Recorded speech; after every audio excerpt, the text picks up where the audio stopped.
She burned the ultrasound the same day he announced his engagement. No tears, no goodbye.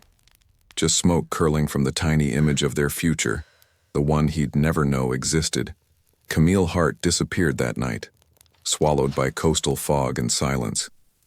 But Julian Archer wasn't a man who accepted loss. He built empires. He controlled everything, except her. And when he finally found her, drenched in rain and desperation, everything changed. Before we dive in, subscribe so you don't miss what happens next. Smash that like button and tell me in the comments, where in the world are you listening from? I want to know who's here with me. If this story is already stirring something inside you, something you thought you'd buried, go check the pinned comment. It's not for everyone, but if it's for you, you'll feel it. The gallery smelled like fresh paint and champagne. Camille Hart stood in the center of her small studio in Chelsea, surrounded by canvases that had finally found buyers. Red dots marked each piece. Sold, sold, sold. Her first real collection. Gone in 3 hours. She should have been celebrating. Instead, her hands trembled as she stared at the envelope tucked inside her jacket pocket. The ultrasound. She'd picked it up that morning. The technician's smile too bright, too knowing. Congratulations, the woman had said, handing her the grainy image like it was a diploma. Camille had stared at the tiny blur on the page, her heart doing something between a somersault and a crash. A baby. Julian's baby. She'd planned to tell him tonight. She'd even rehearsed the words in her head while cleaning brushes, imagining his reaction. The way his jaw would tighten first. The way his eyes would soften after. Julian Archer didn't do spontaneous emotion. Everything with him was measured, controlled. But this would undo him. She smiled at the thought. Her phone buzzed. A text from her friend Lena. Turn on the news. Now. Camille frowned, wiping her hands on her paint-stained jeans. She grabbed the remote and flicked on the small TV mounted in the corner of the studio. The screen lit up with his face.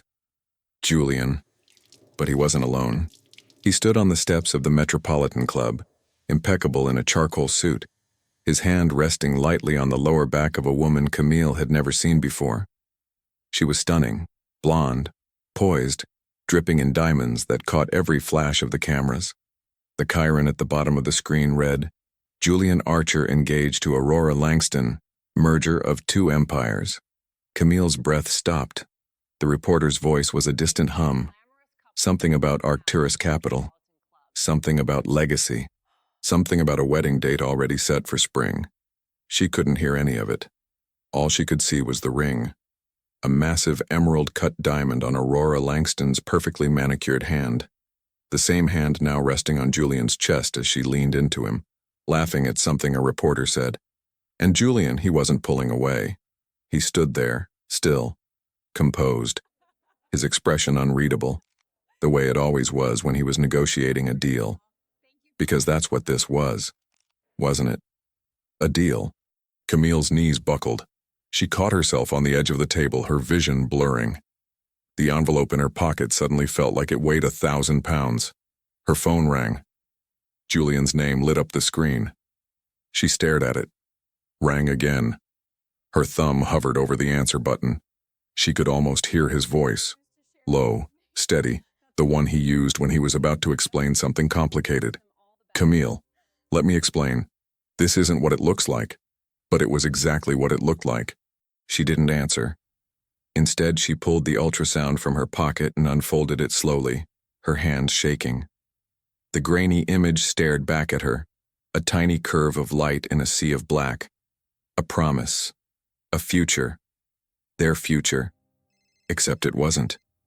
Because while she'd been falling in love in the quiet corners of his penthouse, in the stolen hours between his board meetings, in the way he touched her like she was something sacred, he'd been planning a wedding with someone else. Camille walked to the small stove in the corner of her studio, the one she used to heat water for tea during late-night painting sessions. She turned the burner on, watching the blue flame flicker to life. Her phone rang again. She ignored it. She held the ultrasound over the flame, the edges curled first, blackening slowly. The image of the baby, their baby, began to disappear, eaten by fire. She watched it burn, her face blank, her heart splintering into pieces so small she wasn't sure she'd ever find them all again. When there was nothing left but ash, she turned off the stove. Her phone had stopped ringing. Camille stood in the center of her studio, surrounded by empty walls and champagne glasses no one had touched.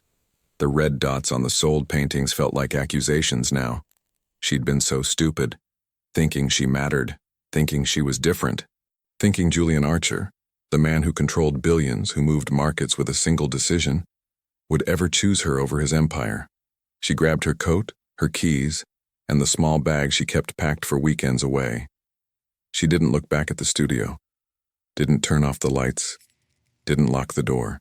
By morning, Camille Hart was gone. No note, no forwarding address, no trace. Just smoke, silence, and the faint smell of burnt paper lingering in the air. Montauk smelled like salt and forgetting. Camille found a small cottage 3 blocks from the beach, the kind of place that didn't ask questions if you paid in cash.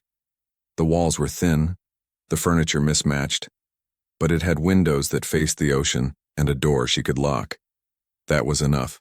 She spent the first week sleeping, not the restful kind, the kind that came from exhaustion so deep it felt like drowning. She'd wake at odd hours, disoriented, reaching for a phone she'd turned off, for a person who was never really hers. By the second week, she started painting again. Not the careful, deliberate work she'd sold in Chelsea. This was raw, violent, colors that clashed and bled into each other, canvases that looked like open wounds. She painted him, over and over, a figure in a black suit, standing in a room with no windows, hands in pockets, face obscured, alone but never lonely, because men like Julian Archer didn't know what loneliness was. They knew control. They knew winning. She painted until her hands cramped, until the light outside turned gold and then gray. And she didn't think about the baby growing inside her. She couldn't. Because if she did, she'd have to decide what came next. And deciding meant facing a future she hadn't planned for, with a man who'd already made his choice. Julian Archer hadn't slept in 6 days. His penthouse felt cavernous without her. The sheets still smelled faintly of her shampoo, something floral and warm that he'd never bothered to ask the name of. He'd stripped the bed twice, but the scent lingered, haunting him like a ghost he couldn't exorcise. His assistant had called the studio 15 times, no answer. Her friends claimed they didn't know where she was. He didn't believe them, but there was a wall there he couldn't break through. Lena had looked him dead in the eye and said, "If Camille wanted you to find her, you'd know where she is." He'd wanted to put his fist through the wall. Instead, he'd gone back to his office and made calls. Discreet calls, the kind that didn't show up on any ledger. Private investigators, data analysts, people who specialized in finding what didn't want to be found. Because Julian had known about the baby before Camille did. Not because she'd told him. Because he'd had her followed after the first time she'd fainted in his apartment. He'd told himself it was concern, protection, but the truth was simpler and uglier. He didn't trust the world not to hurt her, so he controlled what he could. When the report came back, pregnant, 8 weeks, he'd sat in his office for an hour, staring at the word like it was written in a language he didn't speak. A baby. His baby. He'd planned to tell her he knew, to sit her down and explain everything, the engagement, the board, the hostile takeover Aurora's father was orchestrating.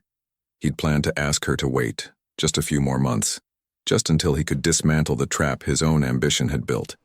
But the announcement had gone public before he could stop it. And now she was gone. Julian stood at the floor-to-ceiling window of his office, the city sprawling below him like a kingdom he no longer wanted. His phone buzzed. He answered without looking. "We found a transaction," the voice on the other end said. "Art supply store in Montauk. High-end imported oils. Purchased with a card linked to Alina Moreau, but the signature doesn't match." Julian's jaw tightened. "When?" "2 days ago." He hung up. Montauk. She'd gone to Montauk. Of course she had. She'd mentioned it once, months ago, curled up beside him in the dark. "I used to go there as a kid," she'd said softly. "It's the only place that ever felt like mine."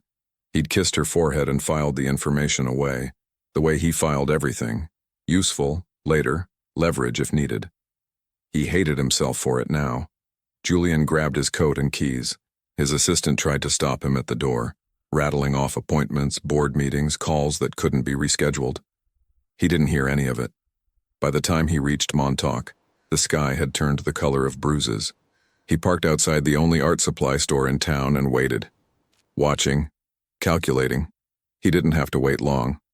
She walked out just after sunset, a canvas tucked under one arm, her hair tied back in a loose knot. She looked thinner, tired. Her hand drifted unconsciously to her stomach as she walked, a gesture so small and tender it cracked something inside him. Julian got out of the car. She froze the moment she saw him. For a long, breathless second, neither of them moved. The wind whipped between them, carrying the salt of the ocean and the weight of everything unsaid. Then Camille turned and ran. Julian followed. She didn't make it far, not because he was faster, though he was, but because her body betrayed her. The nausea hit halfway down the block, sharp and sudden, forcing her to stop and brace herself against a weathered fence. She pressed her palm to her mouth, breathing through her nose, willing herself not to collapse in front of him. Julian stopped 3 feet away. He didn't touch her, didn't speak. Just stood there, hands in his pockets, watching her with an expression she couldn't read. Concern? Guilt? Or just that calculating look he wore when he was deciding his next move? Go away, she managed, her voice hoarse. No. Julian. You ran. His voice was low, controlled, but there was something jagged underneath. You disappeared without a word. Do you have any idea what that... He stopped himself, jaw clenching. We need to talk. Camille straightened slowly, her hand still pressed to her stomach. There's nothing to talk about. Camille. Congratulations on your engagement, by the way. She forced the words out, each one a small act of violence. She's beautiful. Perfect, really. I'm sure you'll be very happy. His face went rigid. It's not real. She laughed. A sharp, broken sound. It looked pretty real to me. The ring looked real. Her hand on your chest looked real. The way you stood there and let the world believe. It's a business arrangement. Oh, well, that makes it so much better. She pushed past him, heading toward the beach. Away from him. Away from this. He followed. Of course he did. Camille? Stop. Why? She spun around, and suddenly all the rage she'd buried came flooding up. Why should I stop? Why should I listen to anything you have to say? You made your choice, Julian. You chose your empire, your legacy, your perfectly orchestrated merger with Aurora fucking Langston. So what are you doing here? What do you possibly want from me? You. The word came out raw, unguarded. I want you. She stared at him, her heart hammering. You had me. And you threw me away the second it became inconvenient. That's not what happened. Then what did happen? Her voice cracked. Because from where I'm standing, it looks like you kept me hidden in the dark while you built a life with someone else. Was I just... what? A distraction? Something to occupy your time between board meetings? Don't. His voice turned sharp. Don't reduce what we had to that. Had, she repeated. Past tense. You said it yourself. Julian took a step closer. She stepped back. I knew, he said quietly. Camille froze. What? About the baby. I knew before you did. The world tilted. You... She couldn't breathe. You knew? I had you followed after you fainted. The doctor confirmed it 2 weeks ago. He dragged a hand through his hair, a rare break in his composure. I was going to tell you. I was going to explain everything. The engagement, the board, the takeover Aurora's father orchestrated. I just needed time. Time. She tasted the word like poison. You needed time. While I... Her voice broke. While I burned the ultrasound because I thought you'd chosen her. While I disappeared because staying would have destroyed me. You knew, and you said nothing. Because I was trying to protect you. Protect me? She laughed again, darker this time. You don't get to decide what protects me, Julian. You don't get to control this. I'm not trying to control... Yes, you are, she was shouting now, months of silence finally breaking. That's all you do. You control everything, your company, your image, your perfectly curated life. And I was just another variable you thought you could manage, but you can't manage this. You can't manage me. The ocean roared behind them, waves crashing against the shore. Julian's expression shifted, something vulnerable flickering across his face. You're right. She blinked. What? You're right. He took another step forward, and this time she didn't move. I tried to control it. I tried to find the perfect time, the perfect way to tell you, the perfect solution that wouldn't hurt you. But there is no perfect. There's just... He stopped, his voice dropping. There's just you. And I've already lost you once. I can't... His breath caught. I won't lose you again. Camille felt tears burning behind her eyes. She wanted to scream at him. She wanted to hit him. She wanted to collapse into his arms and pretend the last 2 weeks had never happened. Instead, she said the only thing she could. You already did lose me, Julian. The second you put that ring on her finger, you lost me. She turned and walked toward her cottage, leaving him standing alone on the beach as the sky turned from bruised purple to black. He didn't follow. But when she glanced back from her door, he was still there, watching, waiting. Julian rented the house next door. Not close enough to crowd her. Close enough that she couldn't pretend he didn't exist. Camille saw the moving truck pull up 3 days after their confrontation on the beach. She watched from behind her curtain as he stepped out of a black car, still in his suit, looking completely out of place among the weathered cottages and salt-worn porches. He didn't knock on her door. He didn't try to talk to her. He just stayed. The first week she ignored him completely. She painted. She walked the beach at dawn when she knew he wouldn't be awake. She bought groceries at odd hours, avoiding the times he might be out. But Julian Archer was nothing if not patient. The soup appeared on her doorstep on a Thursday morning. No note, just a thermos of chicken broth, still warm, with crackers wrapped in a cloth napkin. She stared at it for a full minute before bringing it inside. The nausea had been unbearable that morning. She'd barely made it out of bed. She told herself she'd throw it away. She drank the entire thermos instead.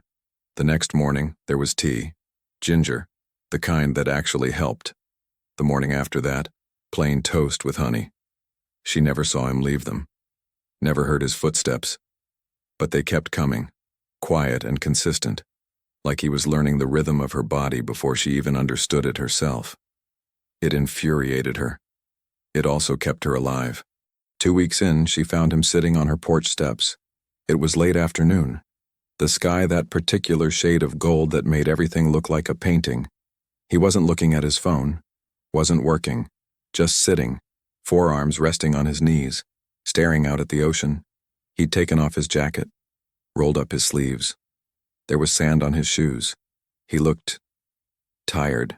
What are you doing? She asked from the doorway. He didn't turn around. Watching the water. On my porch. You have the better view. She should have told him to leave. Should have gone back inside and locked the door. Instead, she sat down beside him, keeping a careful foot of distance between them. They didn't speak for a long time. I broke it off, he said finally. The engagement? Publicly, 2 days after you left. Camille's throat tightened. That must have been expensive. It was necessary.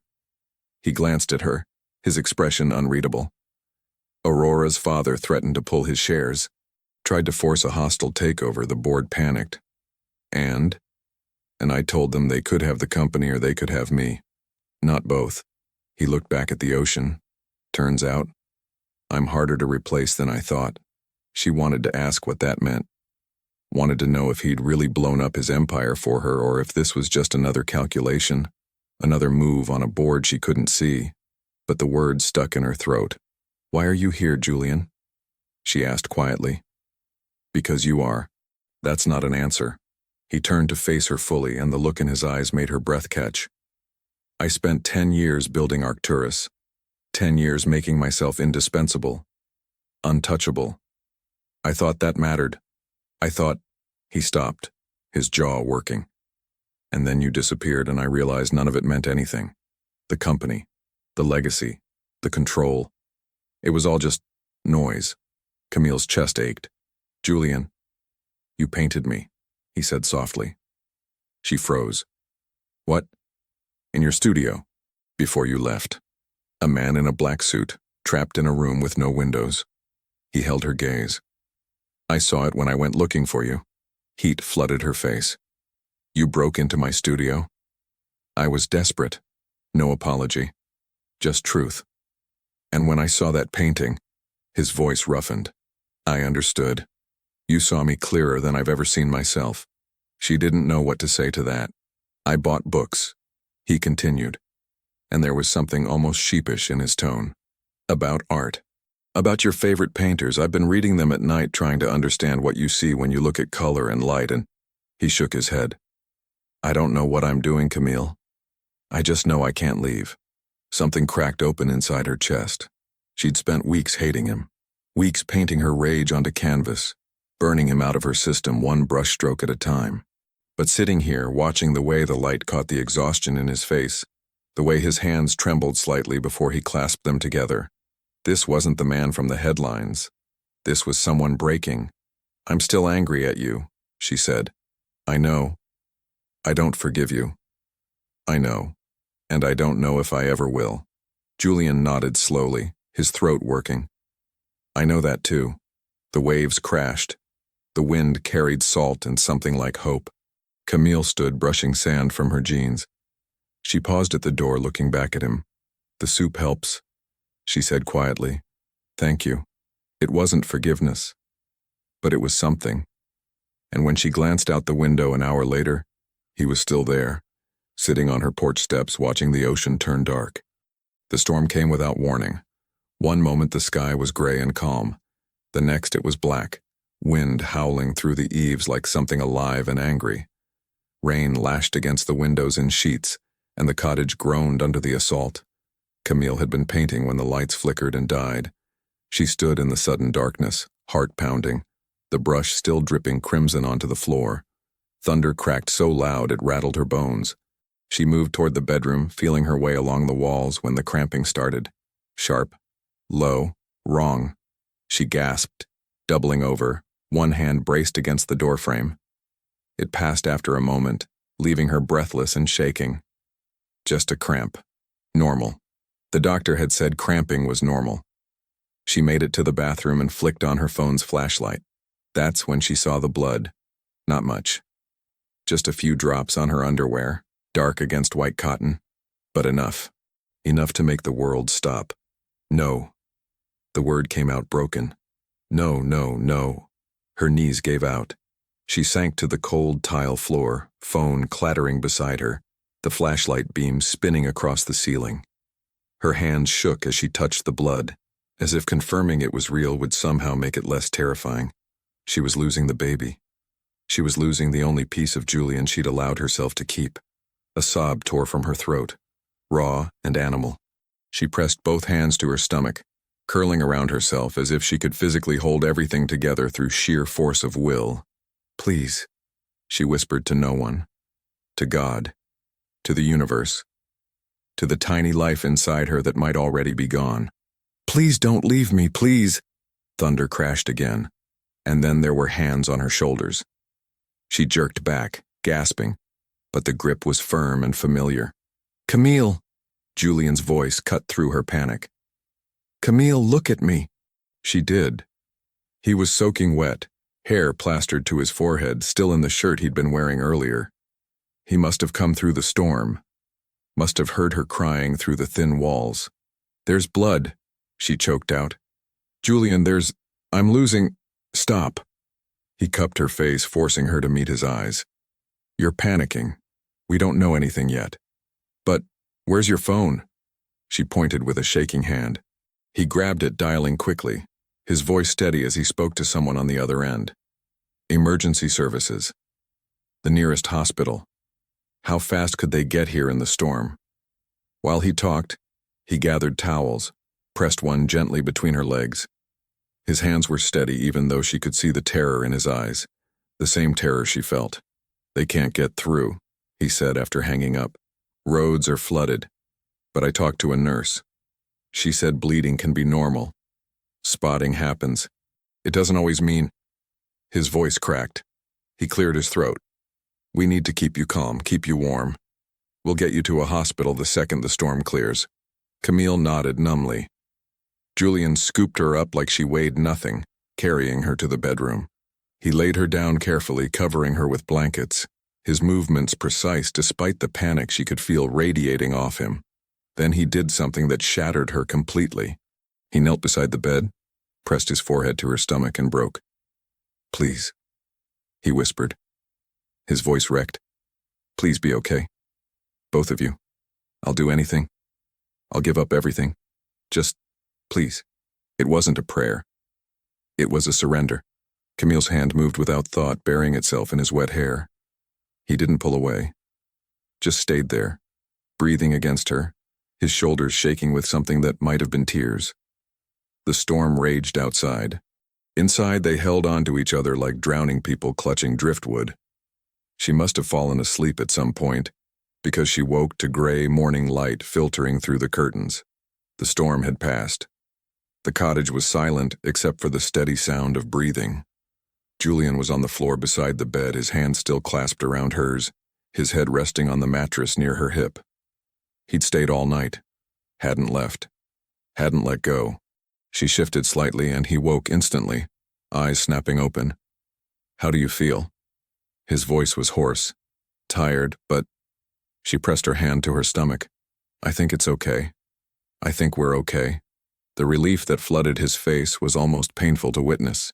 "We're going to the hospital," he said. Not a question, a statement. Now. She didn't argue. The ultrasound technician smiled as she moved the wand across Camille's stomach. "There we are. Strong heartbeat. Everything looks perfect." Camille couldn't breathe, couldn't speak, just stared at the screen where a tiny flutter of movement pulsed with stubborn life. Julian's hand tightened around hers. The nurse printed out the image, handing it to them with another warm smile. "Your baby is just fine.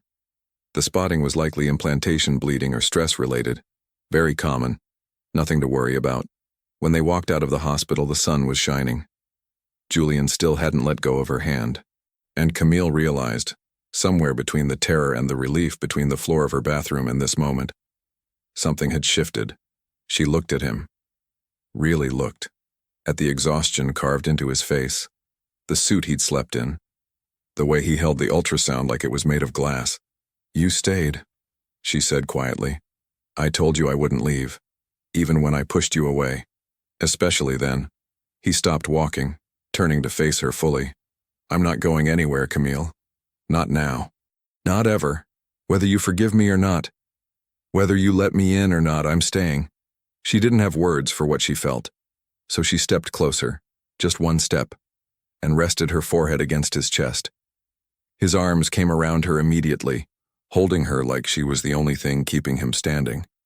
Maybe she was. They drove back to Montauk in silence. Not the heavy, suffocating kind.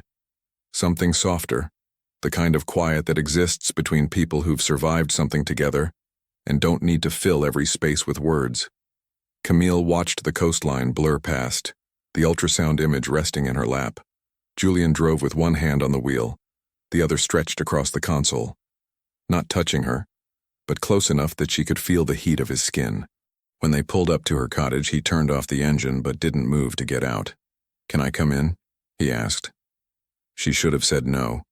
Should have thanked him for getting her to the hospital and sent him back to his rental. Created distance again before she forgot why she'd needed it in the first place. But the truth was she was tired of being angry. Tired of carrying the weight of it alone. "Yeah," she said quietly. "You can come in." Inside, Julian stood awkwardly by the door while Camille put on the kettle. He looked out of place in her small space. Too tall, too polished, even in his wrinkled shirt. She handed him chamomile tea and he took it with a faint smile that didn't quite reach his eyes. They sat on opposite ends of the couch. "Tell me the truth," Camille said finally. "All of it. Why Aurora? Why the engagement? And don't give me the corporate strategy version. I want the real answer." Julian set his mug down, leaning forward, elbows on his knees. For a long moment he just stared at his hands. "My father built Arcturus from nothing," he began, his voice low. "He died when I was 23 and I inherited a company that was bleeding money and surrounded by sharks. I spent 10 years turning it into what it is now. 10 years proving I deserved the legacy he left me. He paused, jaw working. 6 months ago, Richard Langston, Aurora's father, approached me. He owns 30% of Arcturus. He wanted a merger with his investment firm, wanted to absorb us, rebrand, put his people in charge. I refused. Julian's hands curled into fists. So he went to the board, threatened to pull his shares, tank our stock, orchestrate a hostile takeover unless I agreed to his terms. And his terms included marrying his daughter. Yes, the word came out bitter. He framed it as a partnership, a union of two empires. The board ate it up. Stability, legacy, all the things they care about. He looked at her then, and the rawness in his eyes made her chest ache. I tried to fight it. I tried every legal maneuver I could think of. But I was losing. And if I lost Arcturus, I lost everything my father died building. Camille's throat tightened. So you agreed. I agreed to the engagement. I told myself it was temporary, that I'd find a way out before the wedding, that I could protect you from the fallout if I just... He stopped, shaking his head. I was a coward, Camille. I should have told you the second Langston made his move, but I didn't want you to see me fail. I didn't want you to know how close I was to losing control of everything. You thought I'd leave if you weren't perfect. He flinched. Yes, Julian. She leaned forward, her voice steady. I never wanted perfect. I wanted real. I wanted you to trust me enough to let me see the parts you keep hidden from everyone else. But you didn't. You chose to protect your image over protecting us. I know. His voice broke. And I'll regret that for the rest of my life. The kettle whistled softly in the kitchen, even though neither of them had turned it on again. Steam curled into the air between them. What happened after I left? She asked. I ended it. Publicly. He straightened, meeting her gaze. I called a board meeting, told them I was done. That if they wanted Langston's terms, they could find a new CEO. Half of them threatened to walk. The other half tried to negotiate. And I told them there was nothing to negotiate. That the woman I loved was carrying my child, and I wasn't going to spend one more second pretending otherwise. He smiled faintly, but there was pain in it. Langston pulled his shares. The stock dropped. The media had a field day. But I didn't care, because none of it mattered if you were gone. Camille's vision blurred. You called me the woman you loved. Julian went still.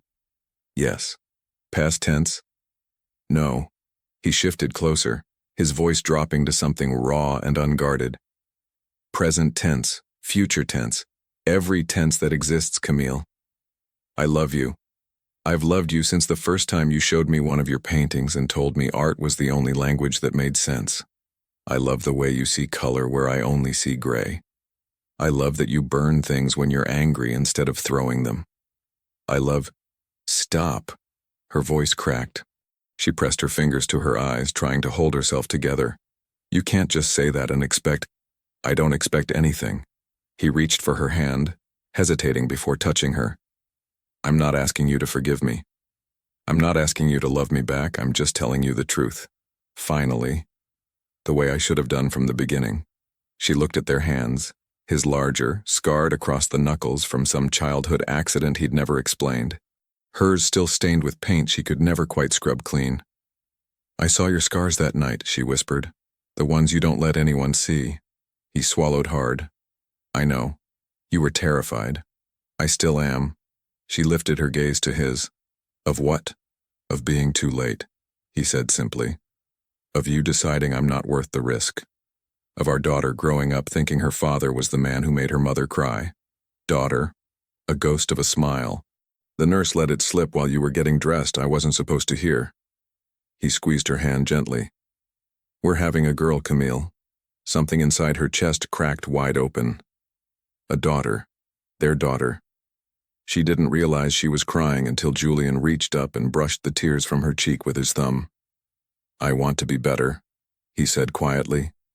For her. For you. I want to be the man you painted in that room. But with the windows open this time. Will you let me try? Camille looked at him, really looked, and saw what she'd been too hurt to see before. Not the CEO, not the billionaire, not the man in the headlines. Just Julian, broken and hopeful and terrified, waiting for her answer. She didn't give him one. Not yet. But she didn't pull her hand away either. The article dropped on a Tuesday morning. Camille was sketching in her kitchen when her phone started exploding with messages. Lena, her gallerist, people she hadn't spoken to in months, all sending the same link. She clicked it with trembling hands. The headline made her stomach drop. The other woman. Inside Julian Archer's secret affair that destroyed an empire.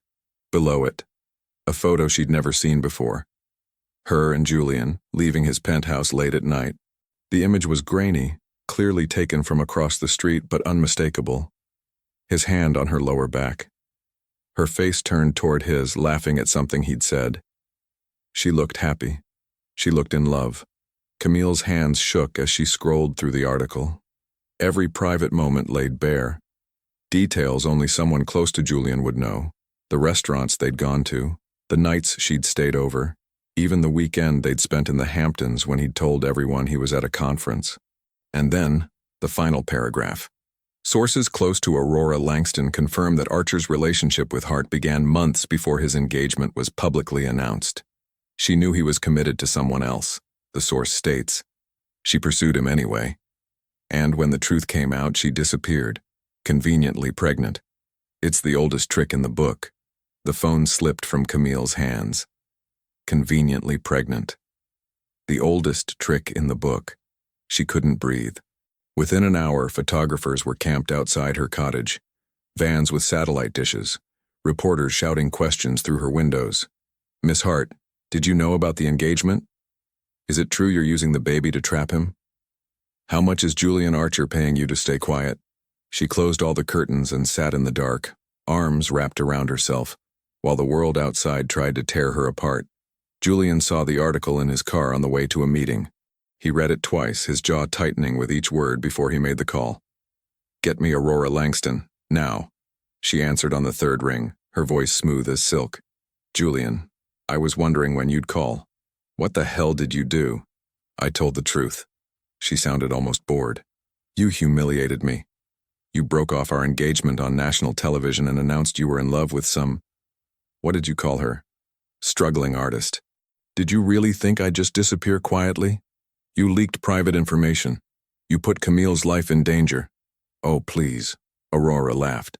Don't be so dramatic. I simply gave the media a more complete picture. You're the one who made this messy, Julian. You're the one who couldn't keep it in your pants long enough to honor a simple business arrangement. Julian's grip on the phone tightened until his knuckles went white. If you ever come near her again, you'll what, destroy me? Her voice turned cold. You've already taken everything that mattered. My reputation, my father's shares, the respect I spent years building. So go ahead. Do your worst. I've got nothing left to lose. The line went dead. Julian stared at his phone, rage coursing through him so hot and violent he could barely think. Then he called his lawyer, his publicist, his head of security. I need a statement drafted. I need protection detail on Camille Hart's location. And I need every piece of dirt we have on Aurora Langston and her father compiled and ready to deploy. Sir, are you sure you want to? Do it. By nightfall, Julian Archer's face was on every news channel. He stood at a podium outside Arcturus headquarters, no notes, no teleprompter, just him and the truth. I'm not here to defend myself, he began, his voice steady despite the cameras flashing like strobe lights. I'm here to set the record straight about someone who deserves better than the narrative that's been forced on her. The reporters leaned in. Camille Hart is not a scandal.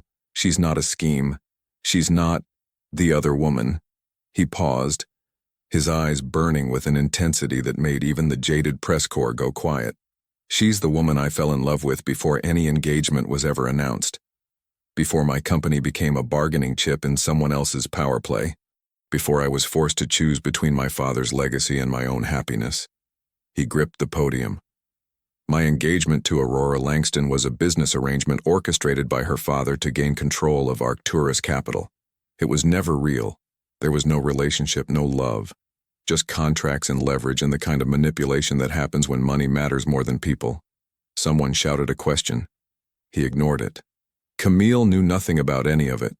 She was kept in the dark, by me because I was a coward, because I thought I could protect her by controlling the situation instead of trusting her with the truth. His voice roughened. I was wrong. And she paid the price for my mistakes. The silence was deafening. The woman carrying my child is not a scandal, he said again, slower this time, making sure every word landed. She's my conscience, my clarity, the only thing in my life that's ever felt completely, undeniably real. And I would give up everything, the company, the money, the name, before I let anyone make her feel like she's anything less than extraordinary. He stepped back from the podium. That's all I have to say. The reporters erupted. Julian walked away without looking back. Camille watched the press conference on her phone, tears streaming down her face. When it ended, she sat in the dark for a long time, trying to make sense of what she'd just witnessed. Julian Archer, the man who controlled everything, who never showed weakness, who built his entire identity on being untouchable, had just burned it all down. For her phone buzzed. A text from Julian. I'm outside. I won't knock, but I'm not leaving. She looked through the window. He was there, leaning against his car, surrounded by reporters he was pointedly ignoring. His eyes were on her door. Waiting. Always waiting. Camille wiped her face, took a deep breath, and opened the door. The reporters scattered when Camille stepped outside.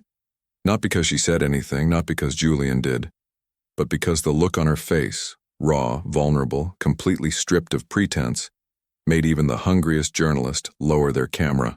Some moments are too sacred to steal. Julian straightened when he saw her, his entire body going taut with something between hope and terror. He didn't move toward her, didn't speak, just waited, the way he'd been waiting for weeks now, giving her the choice he should have given her from the beginning. Come inside, she said quietly. The relief that flooded his face nearly broke her. He followed her in, closing the door softly behind them. The cottage felt smaller with him in it, or maybe she just felt more aware of every inch of space between them. The air was thick with everything unsaid, everything they'd been circling around since the moment he found her in Montauk. Camille stood in the center of the room, arms wrapped around herself.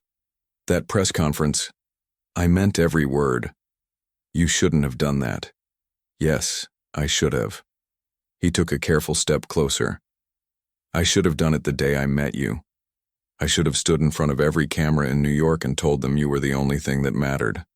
But I was too afraid, too proud, too convinced I could manage everything without consequence. His voice dropped. I'm done managing, Camille. I'm done controlling, I just want the truth. Which is, that I can't breathe without you. The words came out rough, unpolished. That every morning I wake up and the first thing I think about is whether you're okay, whether our daughter is okay, whether you hate me a little less than you did yesterday. He dragged a hand through his hair.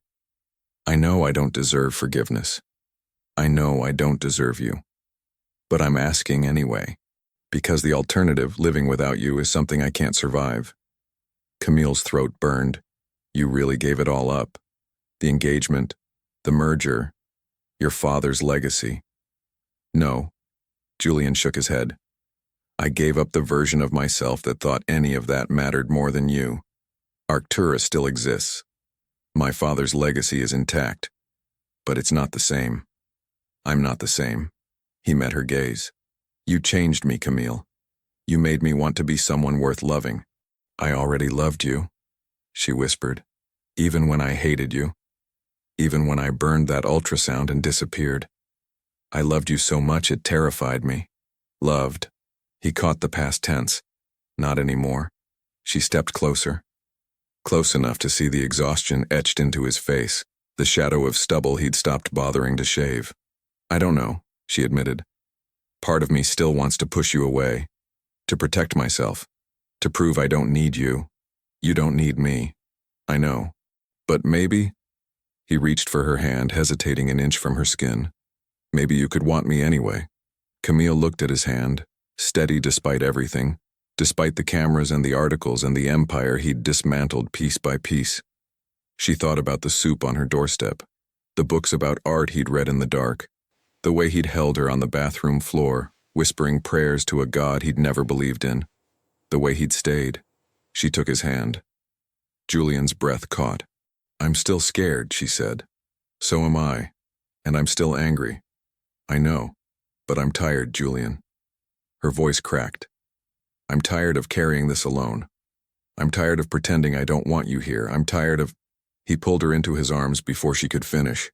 She collapsed against him, all the fight draining out of her in a rush. His hands came up to cradle her head, fingers threading through her hair, and she could feel his heart hammering against her cheek. "I've got you," he murmured into her hair. "I've got you." They stood like that for a long time, long enough for the sun to sink lower, long enough for the shadows in the room to stretch and deepen. When Camille finally pulled back, her face was wet, and so was his shirt. "Stay," she said.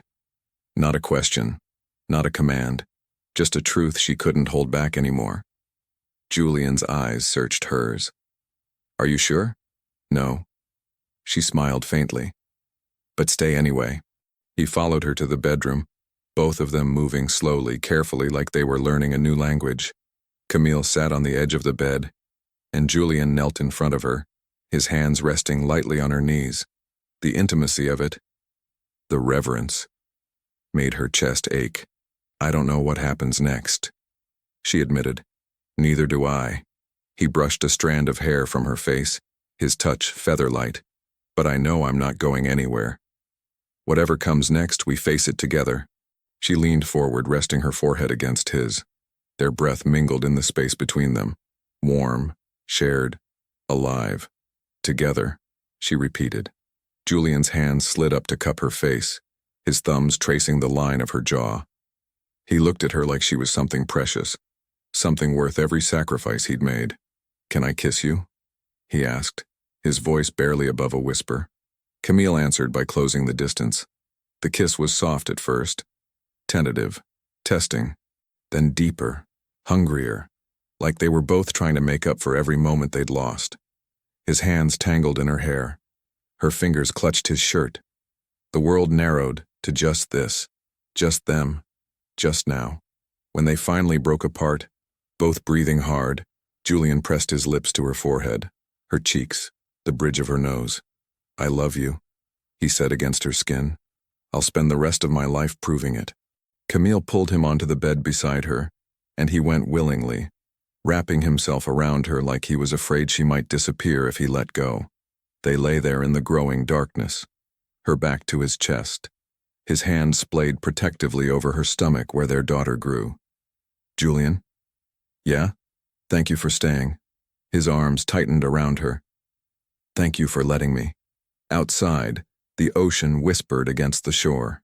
Inside, two broken people began the slow, painful, beautiful work of becoming whole. Camille woke to sunlight filtering through sheer curtains and the feeling of being watched. Not the invasive kind, the gentle kind. She opened her eyes slowly, still half lost in sleep, and found Julian sitting on the floor beside the bed. His back was against the wall, legs stretched out in front of him, head tilted toward her. He'd positioned himself close to her stomach, like he'd fallen asleep keeping vigil. His shirt was wrinkled, sleeves rolled up. There were creases on his face from where he'd pressed against the mattress. His hair, always so carefully styled, fell across his forehead in dark, unruly waves. He looked devastatingly human. The morning light hit him at an angle that made him look like something out of a painting. All golden edges and soft shadows, the hard lines of his face gentled by sleep and vulnerability. Camille's breath caught. She didn't move, didn't speak, just watched him, memorizing the way he looked in this moment, unguarded, peaceful, his hand resting near her hip like even in sleep he needed to know she was there. This was the Julian Archer no one else got to see. Not the CEO, not the billionaire, not the man who'd face down an entire board of directors without flinching. Just Julian, hers. The thought settled into her chest like coming home. She reached for her sketchbook on the nightstand, moving carefully so she wouldn't wake him. Her charcoal pencil was still there from the night before, and she began to draw. Quick, sure strokes. The angle of his jaw, the way his lashes cast shadows on his cheekbones, the vulnerable slope of his shoulders. The hand that had held her through the storm now resting against the floor, fingers slightly curled. She drew him the way she saw him. Not perfect, but real, beautiful in his brokenness, strong in his surrender. Her hand moved across the page with a fluidity she hadn't felt in weeks. This wasn't the angry, violent art she'd created after leaving New York. This was something else, something softer, something that felt like forgiveness, taking shape in graphite and shadow. Julian stirred. His eyes opened slowly, focusing first on the ceiling, then on her. When he saw her watching him, a faint smile touched his lips. "Morning," he said, his voice rough with sleep. "Morning." He noticed the sketchbook.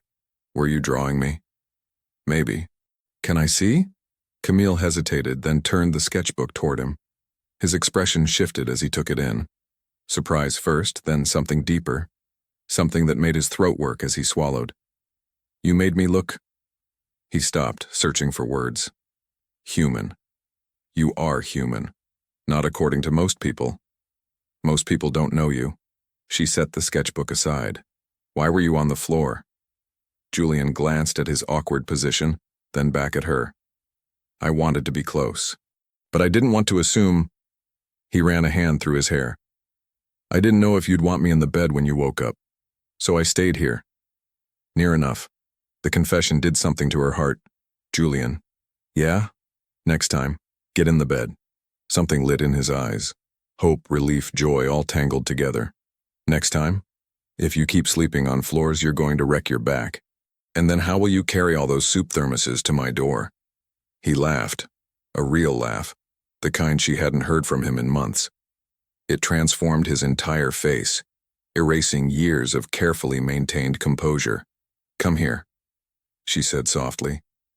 He climbed onto the bed, settling beside her, careful not to jostle her. Camille turned into him, resting her head on his chest, listening to the steady rhythm of his heartbeat. "I want to paint you," she said after a moment. "You just did." "No, I want to really paint you. On canvas, the way I see you now. How do you see me?" She traced absent patterns on his shirt, like someone who finally opened the windows. Julian went still. Then his arms tightened around her, his face buried in her hair. "That painting in your studio, the one of me trapped in that room. I burned it." He pulled back to look at her. "When?" "Last week." It wasn't true anymore. She met his gaze. "You're not trapped anymore. And neither am I." He kissed her forehead, soft and reverent. "Paint me however you want. I'm yours. I don't want to sell it." "Good. I'd fight anyone who tried to buy it." She smiled against his chest. Possessive. "About you?" "Always." They lay there as the sun climbed higher, painting golden rectangles across the floor. Outside, the ocean sang its endless song. Inside, wrapped in each other, they found something neither of them had expected. Peace. Not the absence of conflict, not the resolution of every hurt, but the kind of peace that comes from choosing each other anyway, from deciding that the mess and the scars and the broken pieces were worth fighting for. "Julian? I think—" She paused, gathering courage. "I think I'm ready to go back to New York." He tensed slightly. "You don't have to. I can stay here. I know you can, but I don't want to hide anymore. I don't want our daughter to grow up thinking love means running away when things get hard." She lifted her head to look at him. "I want her to see us fight for this. Together." Julian's eyes shimmered. "Together. But I need you to promise me something. Anything. No more secrets. No more trying to protect me by keeping me in the dark. If something happens, good or bad, you tell me. We figure it out together. I promise." He cupped her face. "No more secrets. Just us. Just truth." Camille kissed him, slow and deep and full of promise. When they finally broke apart, Julian glanced at the sketchbook still lying open on the bed. "That drawing," he said quietly. "Can I keep it? It's just a sketch. It's how you see me. That makes it the most valuable thing I own." She handed it to him, watching as he studied it with an intensity that made her chest ache. "I'm going to frame this," he said. "Hang it in my office. So when the board tries to turn me back into that man in the locked room, I'll remember who I actually want to be." "And who's that?" He looked at her, golden light catching in his eyes. "Yours." 3 months later, Manhattan looked different. Or maybe Camille just saw it differently now. She stood in the lobby of Arcturus Capital, her hand resting on the swell of her belly, watching Julian address a room full of investors. He'd restructured the entire company in the week since they'd returned, new board members, transparent reporting, a mission statement that prioritized legacy over profit margins. Wall Street thought he'd lost his mind. His competitors were circling, waiting for him to fail. But Julian stood at that podium like a man who'd already won the only battle that mattered. Arcturus was built on my father's vision, he said, his voice carrying across the marble atrium. But it will survive on something stronger than vision. On integrity. On the understanding that true power doesn't come from what you control. It comes from what you're willing to sacrifice for what actually matters. His eyes found Camille's across the room. She smiled. He smiled back, and something passed between them that made several investors shift uncomfortably in their seats. After the presentation, Julian found her by the elevators. He loosened his tie, looking more relaxed than she'd ever seen him in a suit. "How'd I do?" he asked. "You told a room full of billionaires that money doesn't matter. I think half of them are planning a coup as we speak. Let them try." He placed his hand over hers on her stomach. "I've got everything I need right here." Their daughter kicked as if agreeing. Julian's face lit up the way it always did when he felt her move. "She's got your timing. Always making a statement. She's got your stubbornness. She's been sitting on my bladder for an hour." He laughed, pressing a kiss to her temple. "Come on. I want to show you something." He led her to his office, the one she'd never been invited to before. The sanctum, the war room where Julian Archer had built his empire. It looked nothing like she'd imagined. The walls were covered in art, her art, pieces she'd created in Montauk, sketches from her studio, even the drawing she'd made of him that morning, now professionally framed and hanging behind his desk. "Julian." Her voice caught. "I wanted you here," he said simply. "Every day, even when you couldn't be physically present. I wanted to remember who I'm doing this for." Camille walked slowly around the room, taking in each piece. Some she remembered creating. Others she'd forgotten, angry slashes of color from those first weeks after she'd disappeared. He'd kept them all. "You're supposed to hang diplomas and awards in here," she said, her eyes burning. "Those are just proof of what I've accomplished." He came up behind her, wrapping his arms around her waist, his hands settling over their daughter. "This is proof of who I am." She leaned back against him, and they stood like that for a long moment, surrounded by her art, by the physical manifestation of how completely he'd let her into his life. "I love you," she said quietly. She felt him go still. "Say that again." She turned in his arms, meeting his gaze. "I love you, Julian Archer. I love your stupid determination and your terrible coffee and the way you read art books like they're legal briefs. I love that you sleep on floors to be near me. I love that you burned down your own empire because I was worth more than any of it." She pressed her hand to his chest. "I love you. Present tense, future tense, every tense that exists."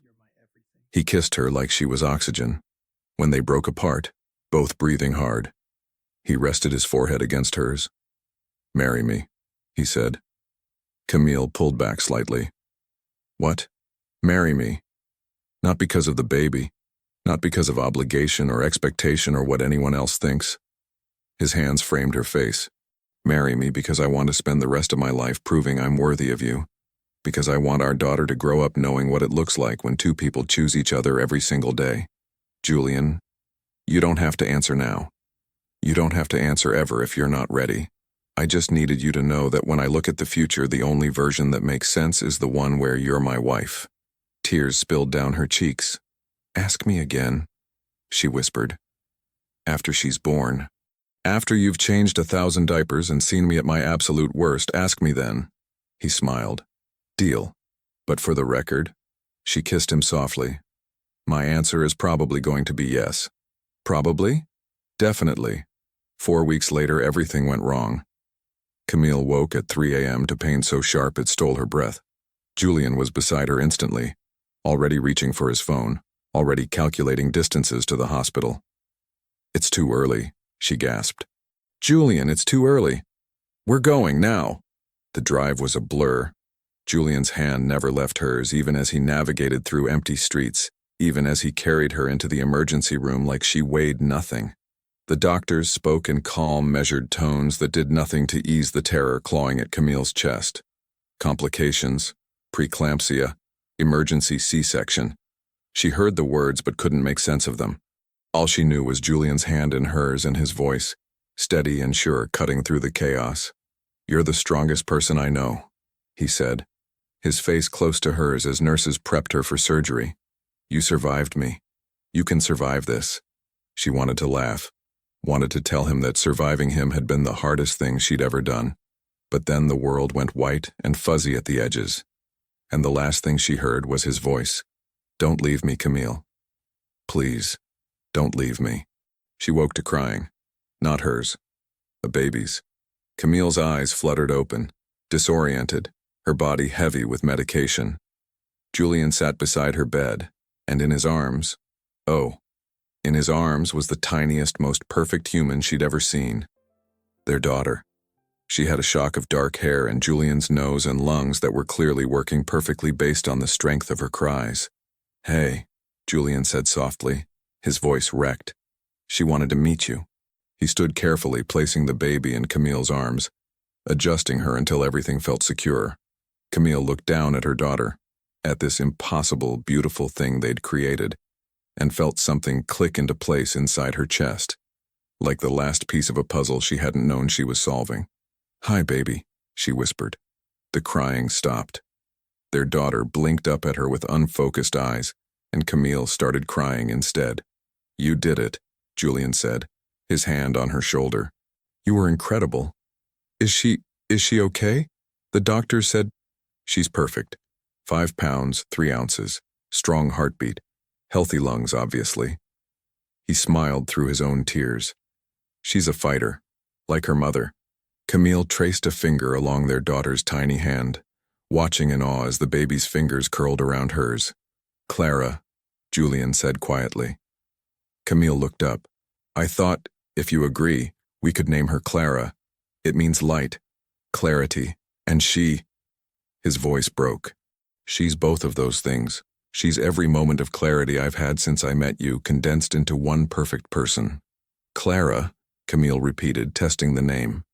Their daughter made a small sound as if approving. "Clara Archer." "Clara Hart Archer," Julian corrected. "If you'll allow it." She smiled. "I'll allow it." They brought Clara home to a penthouse that no longer felt like a museum. Camille had filled it with light. Plants in the windows, her paintings on the walls, evidence of life everywhere Julian looked. He'd never loved a space more.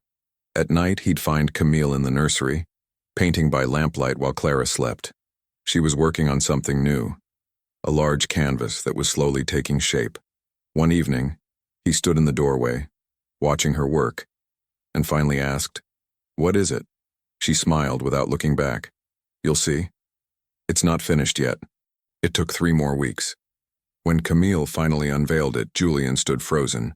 The painting showed him holding Clara, both of them caught in a moment of pure, unguarded joy. His suit jacket was wrinkled, his tie loose, his hair a mess. Clara was looking up at him with wide, curious eyes, and he was looking down at her like she'd hung the moon. In the background, light streamed through open windows. At the bottom, in Camille's careful script, "You were my silence. She is our voice." Julian couldn't speak. "It's for Clara," Camille said softly. "So she knows where she came from. So she knows that sometimes the most beautiful things are born from the hardest moments." He pulled Camille into his arms, burying his face in her hair. "Marry me," he said again. She laughed. "You're supposed to wait until I'm at my worst, remember? You just created life and art simultaneously. This is your worst?" He pulled back to look at her. "Camille Hart, will you marry me?" She kissed him, and this time she said yes. Some love stories are easy, soft landings and clear skies from the start. This wasn't one of those. Julian and Camille's story was built in the wreckage, in burned ultrasounds and broken promises, in words left unsaid, and empires dismantled for the sake of truth. They didn't find each other in perfection. They found each other in the ruins. And maybe that's what made it real. Because love isn't about never falling apart. It's about choosing to rebuild together, brick by broken brick, until what you've created is stronger than what you lost. Clara grew up knowing this. She grew up in a home filled with art and open windows, where her father wore wrinkled suits and her mother painted light onto canvas. Where love wasn't a fairy tale, it was a choice made every single day. And years later, when Clara asked how her parents fell in love, Camille would smile and say, "We didn't fall, we fought, we bled, we burned, and then we chose each other anyway." That's the thing about true love. It doesn't save you. It asks you to save yourself, and then offers you a hand when you're ready to stand. If this story touched something in you, don't just leave. Subscribe, hit that like button, and drop a comment telling me what moment hit you hardest. I read every single one. And if you've been carrying your own burned ultrasound, your own secret, your own heartbreak, your own story you thought was too messy to matter, there's something waiting for you in the pinned comment. Not everyone will understand it, but if it's for you, you'll know. Because sometimes the most beautiful transformations start with the courage to let someone see your ruins.